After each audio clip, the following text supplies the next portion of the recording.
Latvijas hokeja izlase, Dinamo Rīga, politika un referendumi. Par šiem tematiem šorīt saruna ar bijušo valsts prezidentu Guntu Ulmani. Labrīt. Labrīt. Labrīt. Kā jūs vērtējat to, kas šobrīd notiek saistībā ar tuvojošamies prezidenta vēlēšanām?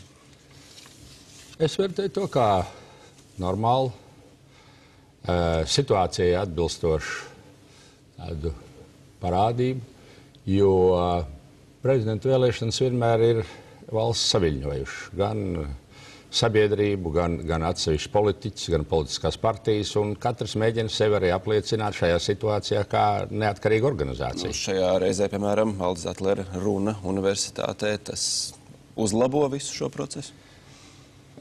Noteikti. Es domāju, ka prezidents ir iedibinājis jaunu tradīciju. Protams, viņai ir jākļūst ar vienu spēcīgākai un pārliecinošākai, un tā auditorija, ko es redzēju tajā reizē, kad uzstājās prezidents, manuprāt, bija Latvijā pēdējā laikā diezgan reta parādība. Un daudzi bija vai nu spiesti, vai pēc pašas gribas pārdomāt gan situāciju, gan arī viedokļus, kāda pastāv. Kā jūs šobrīd vērtējat situāciju, kas saistīta, piemēram, ar citu kandidātu apzināšanu, citu kandidātu meklēšanu, diskusijām par citiem kandidātiem? Cik intensīvi vispār kopumā notiek šīs diskusijas par iespējamiem citiem kandidātiem? Atklāt sakot, man šī aizkulišu spēle diezko nepatīk, jo mēs esam diezgan bieži mācīti no tām situācijām, bet, diemžēl, negribam mācīties, jo katram prezidenta kandidātam, kurš tāds vēlās kļūt, viņam būtu laicīgi un droši jāiznāk uz arēnas un jāpaziņo par savu varēšanu, par savu gribēšanu. Tad ir šīs šobrīd tās aizkulišu spēles, kā jūs minējāt? Ziniet, man liekas, ka nopietni kandidāti atskaitot Zatlera kungu, es pagaidām neredzu un neesmu dzirdējis. Jūsuprāt, cik lielā mērā šobrīd notiek tas, kas publiski nav redzams, kādas sarunas starp partijām, starp politiķiem, vienošanās, tirgošanās galu galā? Es nevaru runāt par tirgošanos, bet tas, kad diskusijas notiek un sarunas notiek, tas ir skaidrs, bet pats būdams parlamentā es neesmu dzirdējis un sajūts, ka šīs sarunas būtu ļoti nopietnas. Vairāk, ka viņas ir ar tādu zināmu humoru piedevu un varbūt tādu mēģinājumu gatavoties šim procesam. Ko partija vai politiķis var iegūt vai zaudēt, ja tās iniciētais kandidāts uzvar vai zaudē šajās vēlēšanās? Es domāju, ka tikai tautas atbalstu un tautas sapratni, jo jebkurš kandidāts nav nevienai politiskai partijai neko parādā par to, ka viņš tiek ievēlēts, jo šī procedūra ir viens etaps, un pēc tam prezidenta darbība ir neatkarīga no politiskām partijām.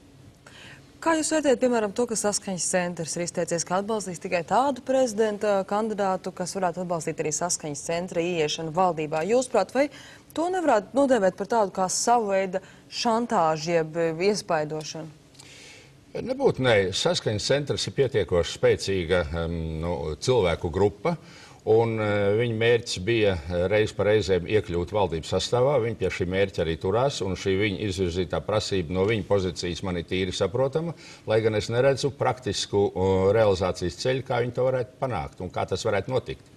Kā jūs domājat, kādēļ Zaļo un Zemnieku savienība nepauž atbalstu Zatleram? Zaļo Zemnieku savienība ir šī jautājumā diezgan sarežģīta partija, jo tur ir ļoti daudz un dažādi cilvēki, un, teiksim, zemnieku intereses ir viens, un zaļo intereses ir citas, ja tā runājam. Un prezidenta darbība šajā jautājuma jomā ir bijusi diezgan aktīva, un tāpēc politiķi, kuri ir ienākuši parlamentā, viņi arī cenšas savu pozīciju definēt. Un kā jūs vērtējat, piemēram, saistībā ar vienotību, ka it kā izsaka atbalstu, bet tāpat laikā jūs pat droši vien esat dzirdējis par to, ka ir diskusijas, ka nemaz visi varētu arī nebalsot par Zatleri pārstātajā balsojumā? Mans personīgais viedoklis. Vienotība ir diezgan vienota, un es domāju, ka viņi nobalsos par prezidentu Zatleru, jo šie cilvēki ir tomēr pārliecināti par to, ko viņi dara, un viņi ir arī galvenokārt atbildīgi par valsts tālāko attīstību. Un mēs atceramies, ka šī valdība ir varbūt tik stabila un tik droša šobrīd jūtās, galvenokārt pateicoties arī Zatlera noteiktajai rīcībai tajā laikā, kad bija krīze. Bet, ja salīdzina ar Zaļo un Zemnieku savienību, tad vienotībā iespējams ir vēl vairāk un vēl dažādāki cilvēki. Un kāpēc viņiem izdodas vienoties par šo atbalstu un Zaļiem zemniekiem ne? Acīm redzot, viņu iekšējās pretrunas nav tik liels. Un neaizmirsīsim, ka Zemnieku un Zaļo tomēr pretendē arī uz valdības vadīšanu, jo visu laiku pašreizējiem premjeram ir zinām konkurence no Zaļo Zemnieku puses attiecībā par to, kā jāstrādā valdībai. Vai no viņiem varētu rasties arī konkurence pašreizējiem prezidentam? Konkurenti var vienmēr rasties, bet es neredzu tādu kandidātu. Jūsuprāt, cik lielu iespaidu uz visu prezidenta šo vēlēšanu procesu un visiem šīm runām pirms ir atstāja Aivars Lembergs? Cik viņam ir liela ietekme?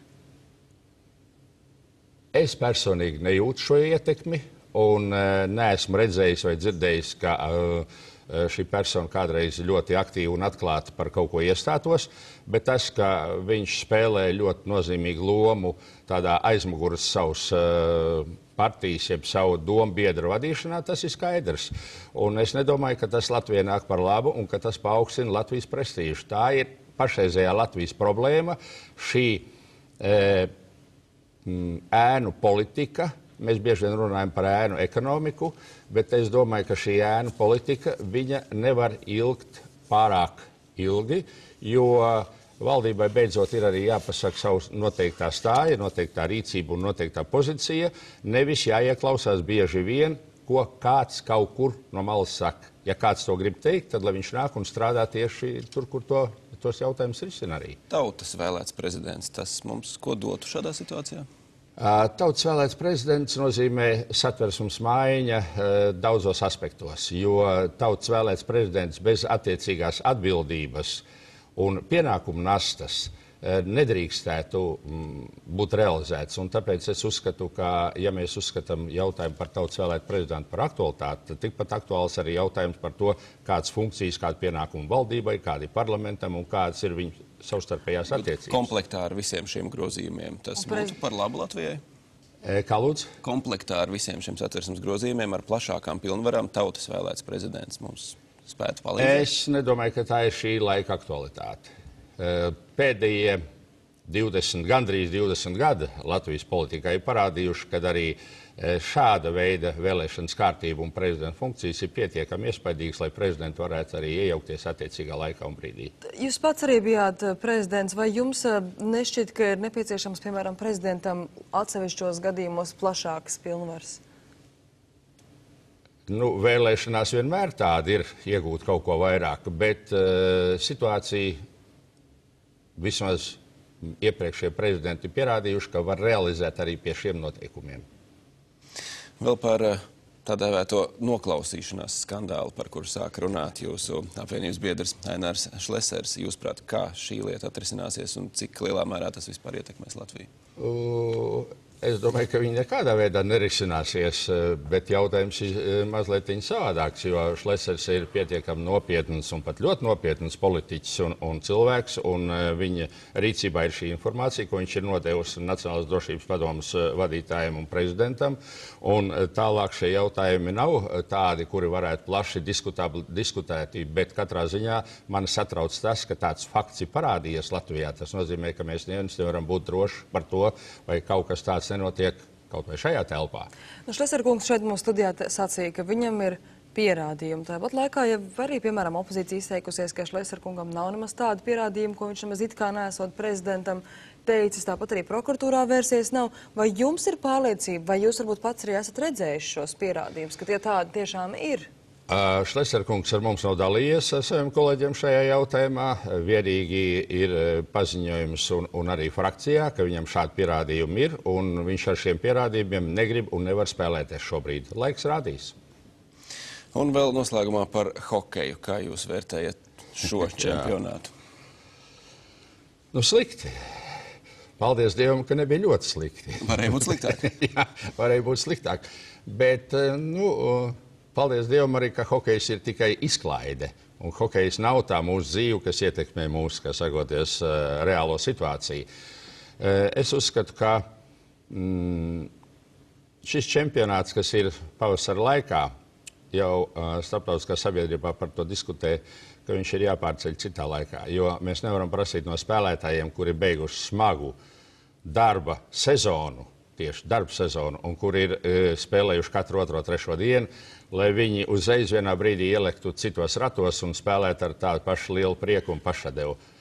To arī minēja, piemēram, Ņižavīs pēc čempionāta. Jā, to daudz spēlētāji saka šobrīd, ka viņiem ir ļoti psiholoģiski, jo es negribu piekrist, un tauta man noteikti atbalstīs, šie cilvēki ir nacionāli pārliecināti cilvēki. Viņi spēlē zem šim karoga bieži vien ar asarām acīs, bet spēku un emocionālo lādiņu viņi nevar radīt mākslīgi. Tam ir jābūt tomēr tādā procesā, kas ir vajadzīgs. Bet būs jauns Rīgas Dynamo, būs jauns treneris, būs jauns spēlētāji, būs jauna pieeja Rīgas Dynamo spēles stilam.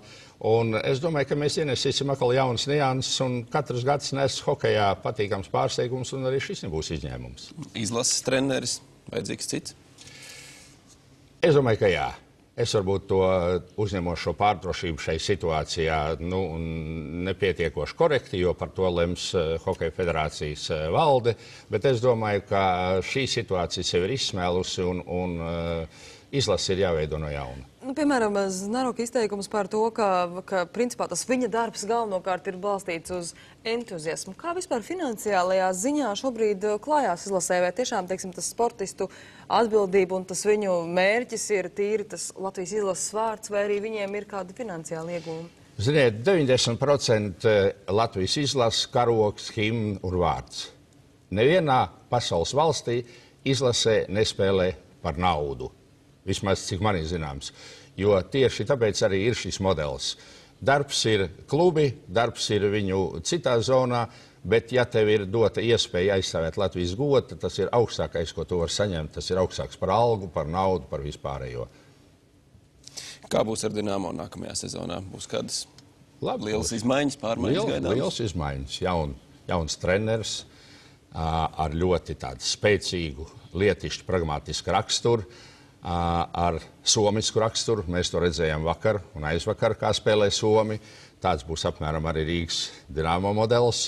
Un, ja reiz Somi spēlē augstākajā pasaules elitē, tad Rīgas Dynamo ir jāspēlē nākotnē arī KHL augstākajā līmenī. Materiāls, ar ko būs jāstrādā šim jaunajam trenerim, ir materiāls tiek veidots. Pamatmateriāls ir vienmēr Latvijas un latviešu hokeisti, neapšaubāmi. Un tikai pat tik, cik pietrūks kāds centra uzbrucējs vai kāds aizsargs vai kāds vārdsargs, kur mēs nevaram no savām rezervēm pasmelties, tad tos mēs paaicināsim. Bet katrā ziņā koncepcija ir uz jauniešiem.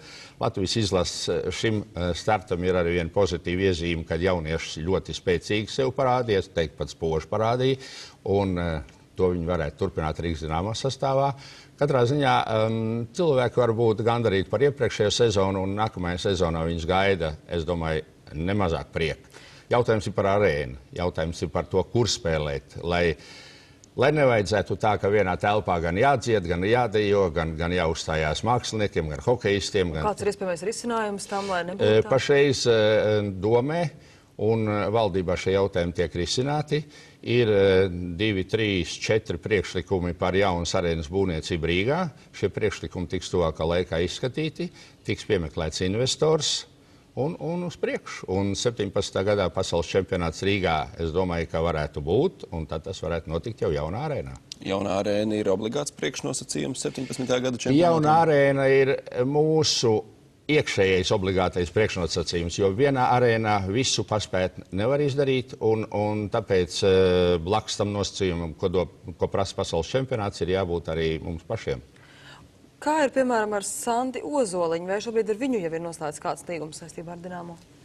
Jā. Par Sandu Ozoliņu nav problēmas. Protams, katrs hokejists mēģina rūpēties par savu labklājību, ne? Un viņš to arī dara, bet es, cik zinu, viss ir kārtībā. Paldies jums par sarunu šajā rītā. Paldies.